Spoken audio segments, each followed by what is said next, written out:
നമസ്കാരം. +1 സ്റ്റാറ്റിസ്റ്റിക്സിന്റെ മറ്റൊരു ക്ലാസ്സിലേക്ക് സ്വാഗതം. കഴിഞ്ഞ ക്ലാസ്സിൽ നമ്മൾ സ്റ്റാറ്റിസ്റ്റിക്സിന്റെ ഇൻട്രൊഡക്ഷനെ കുറിച്ച് പറഞ്ഞിരുന്നു.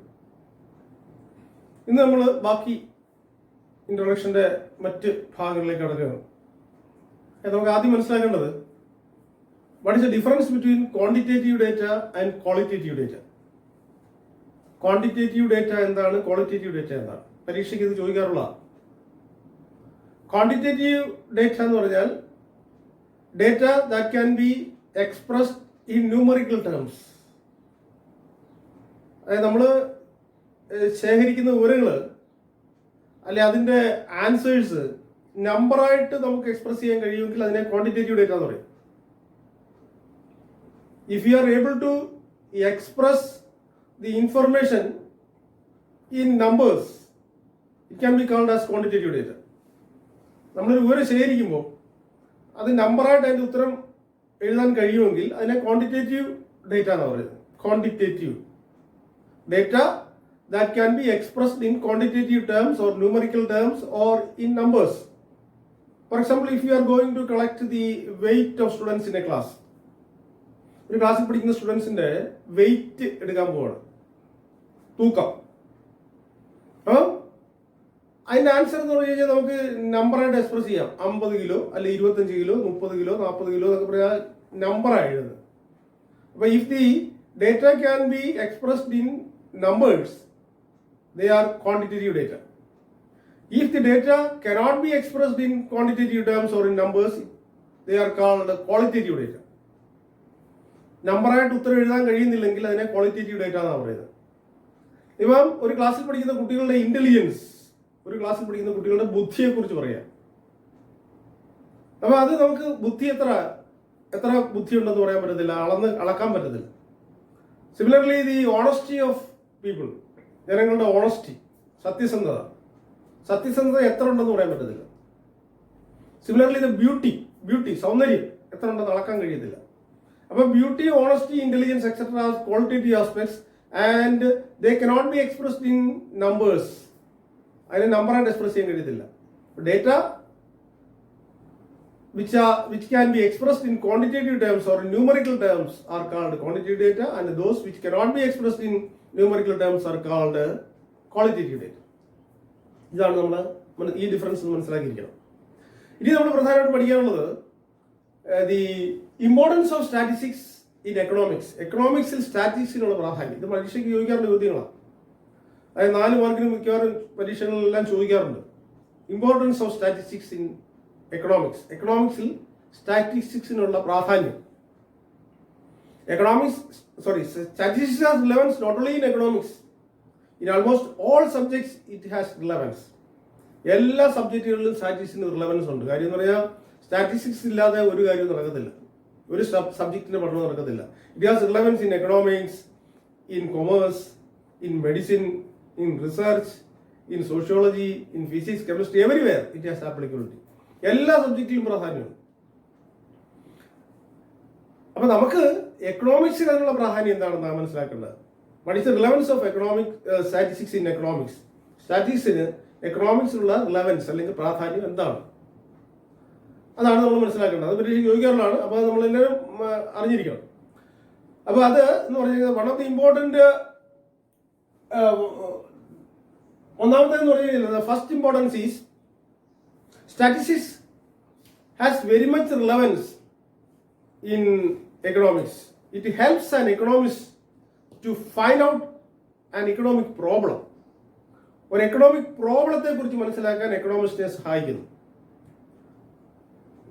Economic problem, poverty is an economic problem. ദാരിദ്ര്യം എന്ന് പറഞ്ഞാൽ ഒരു എക്കണോമിക് പ്രോബ്ലമാണ്.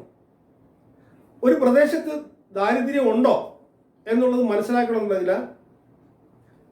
Economist has to get data on the income of the people of that locality, the employment opportunities of the people of that locality. അപ്പൊ ഒരു പ്രദേശത്തെ ജനങ്ങളുടെ വരുമാനം കുറവാണ്, അവിടുത്തെ തൊഴിലവസരങ്ങൾ കുറവാണ്. ഇങ്ങനെയൊക്കെ മനസ്സിലാക്കി കഴിഞ്ഞാൽ അപ്പൊ വരുമാനത്തെക്കുറിച്ചുള്ള കണക്ക് കിട്ടണം. ആ പ്രദേശത്തെ ജനങ്ങളുടെ വരുമാനത്തെക്കുറിച്ചുള്ള ഒരു കണക്ക് കിട്ടണം. ആ പ്രദേശത്തെ ജനങ്ങളുടെ ശരാശരി വരുമാനം ഒരു വർഷം 1,00,000 രൂപയിൽ താഴെയാണ്, അല്ലെങ്കിൽ 10,000 രൂപയിൽ താഴെയാണ്, അല്ലെങ്കിൽ ഒരു നിശ്ചിത എമൗണ്ട്. അപ്പോൾ ഒരു പ്രദേശത്തെ ജനങ്ങളുടെ വരുമാനം തീരെ കുറവായിട്ട് തോന്നിക്കഴിഞ്ഞാൽ അടുത്ത നോക്കുന്നതെന്ന് പറഞ്ഞാൽ അവിടുത്തെ തൊഴിലവസരങ്ങൾ നോക്കും. അവിടുത്തെ ജനങ്ങളുടെ തൊഴിലവസരങ്ങൾ കുറവാണോ? അപ്പോൾ തൊഴിലവസരങ്ങൾ കുറവാണെങ്കിൽ അപ്പോൾ തൊഴിലവസരങ്ങൾ കുറവാണ്, വരുമാനം കുറവാണ്. അപ്പോൾ മനസ്സിലാക്കാം അവിടെ പോവർട്ടി, ദാരിദ്ര്യം ആ പ്രദേശത്തുണ്ട്. അപ്പോൾ ആ എക്കണോമിക് പ്രോബ്ലത്തെ കുറിച്ച് മനസ്സിലാക്കുവാൻ സ്റ്റാറ്റിസ്റ്റിക്കൽ ഡേറ്റ ആണ് അയാളെ സഹായിച്ചത്. അപ്പോൾ statistical data help an economist to study economic problem.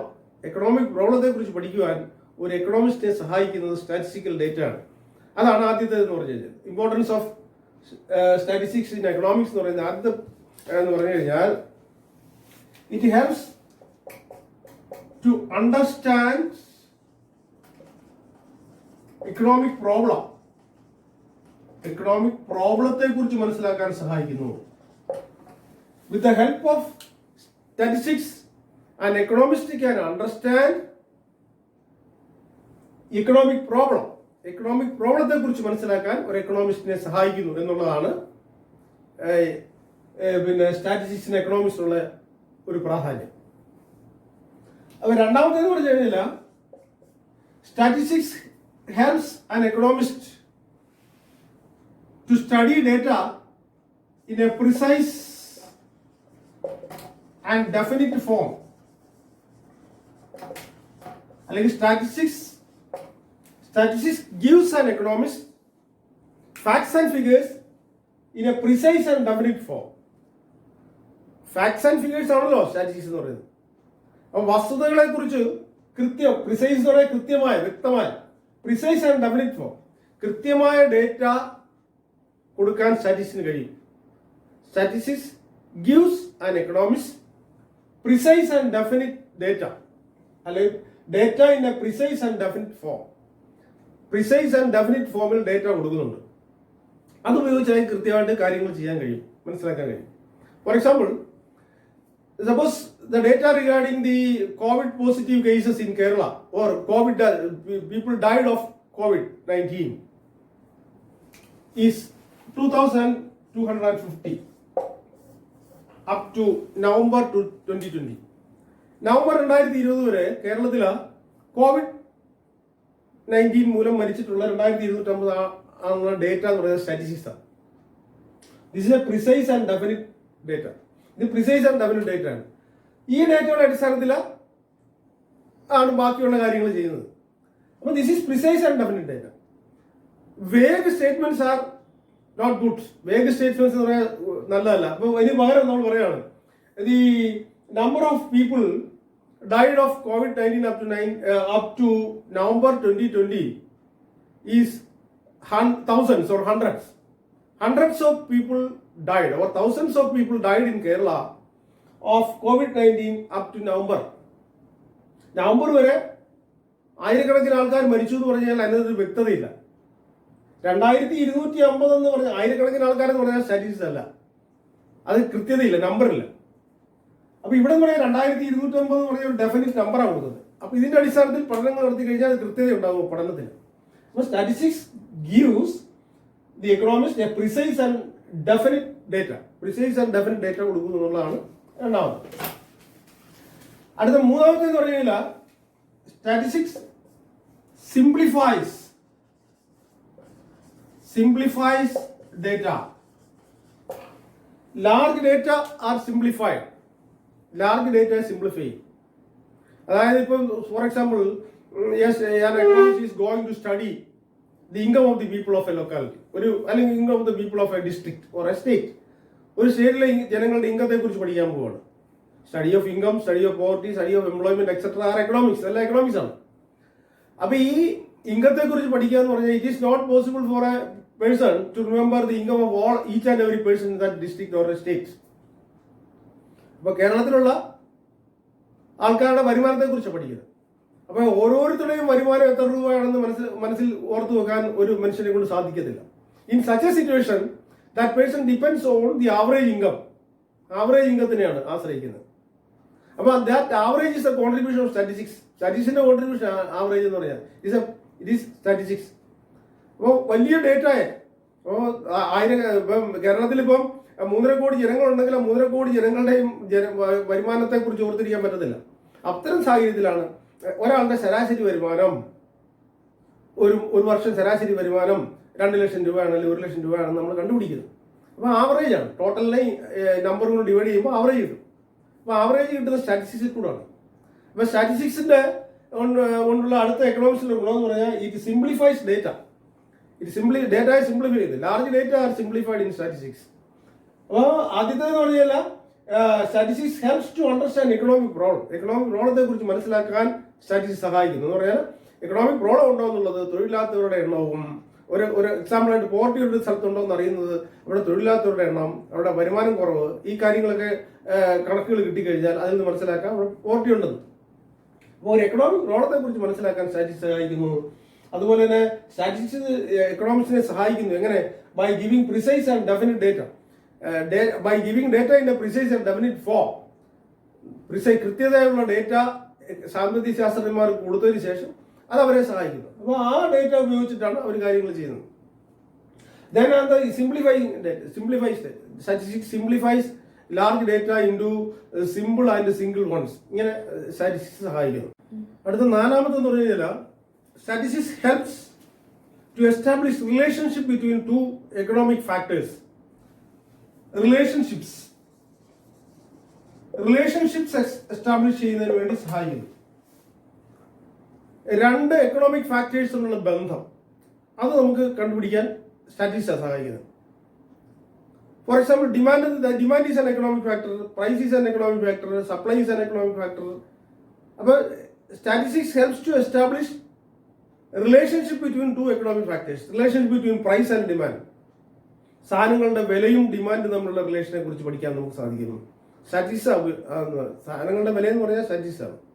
സാധനങ്ങളുടെ ഡിമാൻഡ് എന്ന് പറഞ്ഞാൽ എത്ര വീതം ഡിമാൻഡ് ചെയ്യുന്നു അതും സ്റ്റാറ്റിസ്റ്റിക്സ് ആണ്. അപ്പോൾ ഈ സ്റ്റാറ്റിസ്റ്റിക്സ് ഉപയോഗിച്ച് നമ്മൾ relationship between price and demand, relationship between price and supply, relationship between supply and price, relationship between income and expenditure, ഇങ്ങനെ ഇതിനെക്കുറിച്ചൊക്കെ പഠിക്കാൻ നമുക്ക് റിലേഷൻഷിപ്സിനെ കുറിച്ച് പഠിക്കാൻ നമ്മളെ സഹായിക്കുന്നു. Statistics helps an economist to study the relationship between 2 economic factors or 2 or more economic factors. 2 അതിൽ കൂടുതൽ എക്കണോമിക് ഫാക്ടേഴ്സിനെ കുറിച്ചുള്ള റിലേഷൻഷിപ്സിനെ കുറിച്ച് പഠിക്കാൻ നമുക്ക് സ്റ്റാറ്റിസ്റ്റിക്സ് സഹായിക്കുന്നു. ഇതാണ് അടുത്ത നാലാമത്. അപ്പോൾ നമ്മൾ വളരെ വ്യക്തമായിട്ട് ഇത് പോയിന്റ്സ് മനസ്സിലാക്കിയിരിക്കണം. അത് ആദ്യത്തേത് പറഞ്ഞാൽ statistics helps to understand the economic പ്രോബ്ലത്തെ കുറിച്ച് മനസ്സിലാക്കാൻ സഹായിക്കുന്നു. ഒരു പ്രോബ്ലം ഉണ്ടെങ്കിൽ ആ പ്രോബ്ലത്തെ കുറിച്ച് മനസ്സിലാക്കാൻ എക്കണോമിക്സ് സഹായിക്കുന്നു, സ്റ്റാറ്റിസ്റ്റിക്സ് സഹായിക്കുന്നു. Then statistics gives data in a precise and definite form. Statistics എന്ന് പറഞ്ഞാൽ എക്കണോമിക് ഡേറ്റയെ ഒരു പ്രിസൈസ് ആൻഡ് ഡെഫിനിറ്റ് ഫോമിൽ കൊടുക്കുന്നു. പിന്നെ ഇറ്റ് സിംപ്ലിഫൈസ് ഡേറ്റയെ സിംപ്ലിഫൈ ചെയ്ത് കൊടുക്കുന്നു. ആവറേജ് ആയിട്ടോ പെർസെൻറ്റേജ് ആയിട്ടോ ടോട്ടൽസ് ആയിട്ടോ ഒക്കെ സിംപ്ലിഫൈ ചെയ്ത് കൊടുക്കുന്നു. It helps to establish relationships between 2 economic factors. 2 economic factors തമ്മിലുള്ള റിലേഷൻഷിപ്സ് എസ്റ്റാബ്ലിഷ് ചെയ്യാൻ വേണ്ടി നമ്മുടെ സ്റ്റാറ്റിസ്റ്റിക്സ് സഹായിക്കും. ദെൻ അടുത്തെന്ന് പറഞ്ഞു കഴിഞ്ഞാൽ